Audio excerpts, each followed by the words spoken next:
thought it was dope that you and Cardi still fuck with each other. Mm-hmm. Even though Cardi and Offset are not together, but you was her DJ, and I love that y'all still work together. Yeah. That speaks fucking volume. Yeah, it speaks super volume. But you know, at the end of the day, you gotta stay neutral. You know, he's my brother. You know, we came up together. We started this together. You know, and she respects that, and he respects it. There's no issues. There's no problems. I think if somebody else was to do it, not a DJ, but maybe like a staff member or something, I think they would look at that. But they look at it as like Reggie's neutral. You know, and we treat it as so. You know, he comes, he's an amazing DJ. He does a great job for me. He does a great job for you.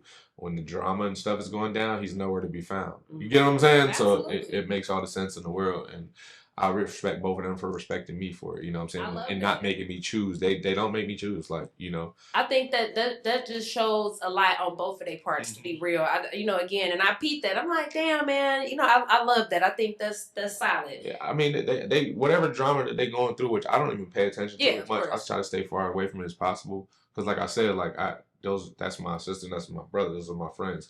But at the end of the day, they have 3 children together, and eventually whatever issue is going on is going to be fixed, and they're going to be back to not maybe a relationship, but a functioning family or co-parenting situation, right? Sure. So it's like just let things happen the way it's supposed to happen in their personal life.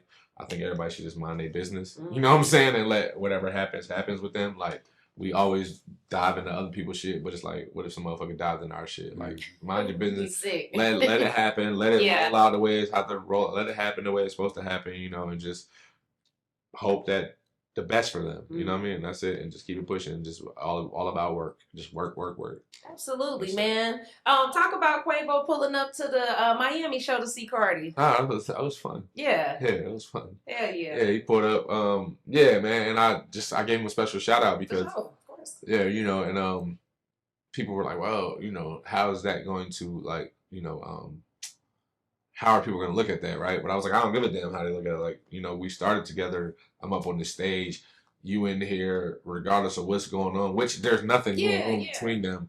You know, niggas talking shit. But it's just a weird energy that people think something's going on. So they were like, how do you think he's going to feel? I'm like, what? Did I give him a shout out? I'm like, I ain't going to give a fuck. And he didn't. You know what I'm saying? Like, what are we talking about? Like, you know, I just feel people play into things a little too much. I think most of that should be clickbait. Yeah, for sure. Somebody just want a story. You feel me? It definitely be clickbait. Yeah, and I want under the post too, and I'm like, man, that's my brother. Like, y'all niggas tripped out. Like, you making something out of nothing. Like, you know, and said, like I said, he didn't care about it. Neither did Quavo. You know, neither did Cardi. It is what it is. You know, it's just like I said. Like, you know, Migos was one of the